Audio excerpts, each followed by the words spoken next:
Hey, All-American team, Fort Bragg Navs, anyone else that may be listening. Glad I have the opportunity to share with you guys again today. A couple weeks back, John shared about how we can, as we're trying to pursue Christ, keep our eyes on Christ and some of the different things that we are working through as we continue to pursue Him. And he did a great job. I want to expand on that a little bit more and kind of talk about how we can continue to maintain an eternal perspective and a perspective on Christ as we're walking through this life and continually asking ourselves what really matters. So I want to talk about two experiments, and well, one's kind of not really an experiment, but we'll talk through two different experiments and then look at Jesus's example. So we're predominantly going to be going through Hebrews 11 and Hebrews 12. So the first one is the Marshmallow experiment. If you guys aren't familiar with it, in 1972, Stanford, a scientist at Stanford, did an experiment where he had a bunch of kids and he gave them all a marshmallow, and he said, if you wait until I come back, I will give you 2 marshmallows, or you can eat this marshmallow right now. And so he would leave, and the kids, to my understanding, didn't know how long he was going to be gone. It was about 15 minutes, but the kids didn't know. And so those that waited until he came back got 2 marshmallows. And the experiment was a study in delayed gratification. But I think this is also a study in faith and what are we looking for and what are we hoping in. So the kid had to trust that the scientist was going to come back, had to trust that the scientist was going to give him 2 marshmallows in order for him to delay eating the one that was in front of him. And so I think this is an example of faith also. So starting in Hebrews 11, in Hebrews 11:1, we have our definition of faith, which is faith is being sure of what we hope for, the evidence of things unseen. So another definition that I like of this is faith is holding God to His promises and living our life as if what God says is true. So that might seem like it's splitting hairs, but I think that the living your life as if it's true is important, because the child could trust that the scientist was going to come back. He could even trust that he was going to give him 2 marshmallows, but he still had to not eat the one in order to receive the 2.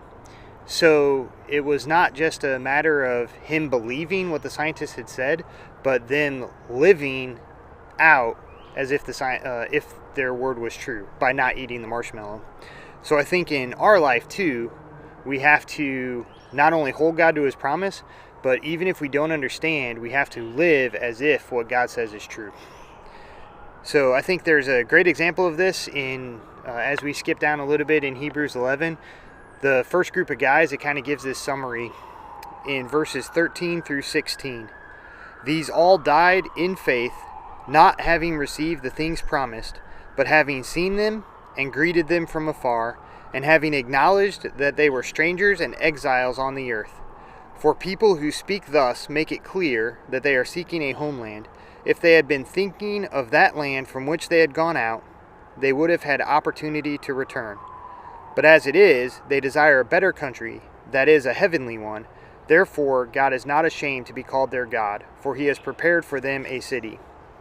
So you see, with this group of people, and you can go back and see who they're specifically talking about, but with this group of people, they did not receive what God had promised them, but they continued to live their life as if what God said was true. And we know that what they did receive was God Himself and the promise of God preparing a land for them and a place for them. So the question that really comes down to is, what is our hope in? Are we hoping in God and the things that God has promised, or are we hoping in ourselves? Are we hoping in our comfort, our job, our career, our relationships, whatever? Are we holding God to His promises, and are we living for those promises? The second experiment, it's not exactly an experiment, but the second idea is the Army's SEER school or SEER training, which is survival and resistance training.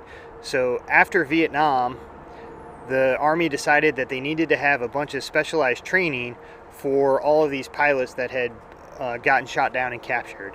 So it became mandatory that every soldier going through flight training needed to have survival skills, needed to have resistance skills and interrogation skills, resisting interrogation. But what the Army initially did is they put SEER school at the end of flight school.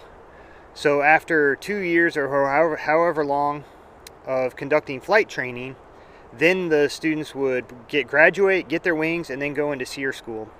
And they noticed that there was a huge portion, as soon as the school started, people would raise their hand and say, that's it, I quit. I don't want to go through this training. And so the Army looked at that and said, we've already spent so much money on trying to train these guys. We already spent so much money in teaching them how to fly that, yes, we think this school is important, but we're not going to hold them back because they just voluntarily quit. So we're still going to send them to their unit anyway. But the training was so important that the Army decided to move it to the beginning of flight school. So now all students have to go through the survival training before they go into flight training. And the survival school is not the most fun experience.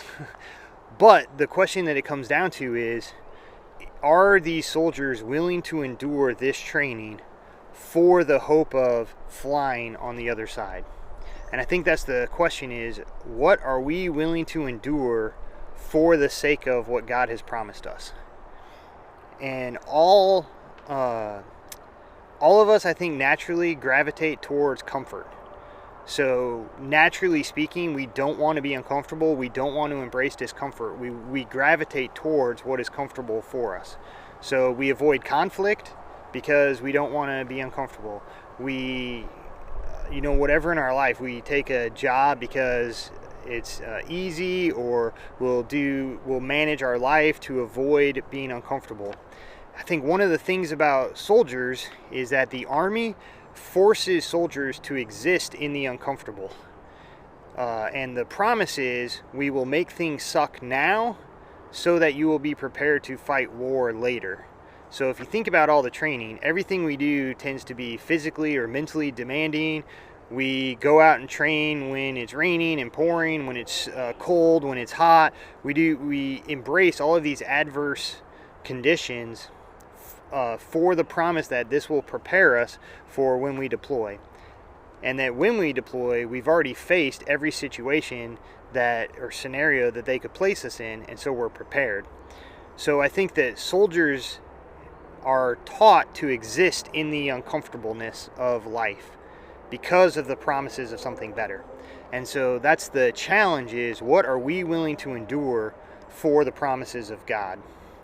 And as we look at Jesus and some other examples, going to Hebrews 12, in Hebrews 12, 1 and 2, it says, "Therefore, since we are surrounded by so great a cloud of witnesses, let us also lay aside every weight and sin which clings so closely, and let us run with endurance the race that is set before us, looking to Jesus, the founder and perfecter of our faith, who for the joy that was set before him endured the cross, despising the shame, and is seated at the right hand of the throne of God." So I can imagine that Jesus' life was not comfortable. And obviously it culminated with the cross, which could not have been an easy thing to endure. But Hebrews 12:2 says that for the joy set before him, he endured the cross. What was the joy that was set before him? Well, I think part of that was us being reconciled back to God, us being in communion with God and with Jesus himself. And then that desire of what God had initially created us for in Genesis. And so because Jesus' perspective was what God's intent was, that was more important than Jesus' circumstances himself. And so he willingly endured the cross. He embraced the uncomfortableness for the promise of something better, which all of us are living out the result of that. Another example, another verse I want to look at is continuing in Hebrews 12, verses 7 and verses 11. It says, "It is for discipline that you have to endure. God is treating you as sons. For what son is there whom his father does not discipline?" Verse 11, For the moment, all discipline seems painful rather than pleasant, but later it yields the peaceful fruit of righteousness to those who have been trained by it. So again, the urge is that the discipline, the endurance produces righteousness on the other side. But I think the only way that we can be willing to embrace it is if we have a perspective of something on the other end, that this is why we're enduring this. So soldiers endure because we're going to deploy and we want to be prepared. So we endure the uncomfortableness in life because of the promises of God. So what is our hope in, and what are we willing to endure for the sake of the kingdom?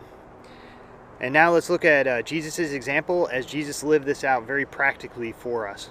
So if we look at Matthew 6, I'm not going to quote all the verses, but 4 times in Matthew 6, 1, 2, verse 5, and 16, Jesus lays out 4 disciplines that we probably think are good things to do. But he says if we do these things in front of other people for recognition and for gratitude or whatever, that we've already received our reward from them, and that we are disqualified from reward from God. So Jesus is making a distinction of, are we seeking immediate reward? Are we seeking 1 marshmallow? Or are we living our life with delayed gratification and endurance for 2 marshmallows? In Matthew 6:21, he says, "For where your treasure is, there your heart will be also." And I think what we're always trying to get to is that our heart is set on the things of God. Jesus lived this out in John 6:38. He said, "For I have come down from heaven, not to do my own will, but the will of him who sent me." And I think the more that I spend following God, the more that I spend trying to pursue him, I think all of life really comes down to that idea of lordship, the idea of living for God's kingdom, which another way to say God's kingdom is the reign and rule of Christ in people's lives. So am I living for my will, or am I living for Christ? Am I living for that I make the decisions of what I want to do, or for what Christ wants to do? And then lastly, in Luke 22, verse 42, Jesus says, "Father, if you are willing, remove this cup from me. Nevertheless, not my will, but yours be done." So when Jesus, at the end of his life, and he's in the Garden of Gethsemane, he's wrestling with not wanting to endure the cross. And I think that's understandable for all of us. He knows he's going to die, and he doesn't want to. So I think that's understandable. But he still comes back to, not my will, but your will be done. And so with the idea of delayed gratification, with the idea of endurance, with the idea of fixing our eyes on Christ and all of the people who have done this before us, that what we're really asking is growing more and more in telling ourselves, not my will, but your will, God's will. So again, are we choosing our priorities based on the job that I want to have, the sexy position that I want, the promotion, a good house?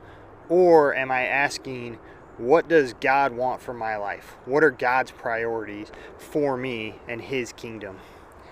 So the questions that I want to leave you guys with that we've talked through is, what is our hope? What are we putting our hope in? What are we willing to endure for the sake of the kingdom?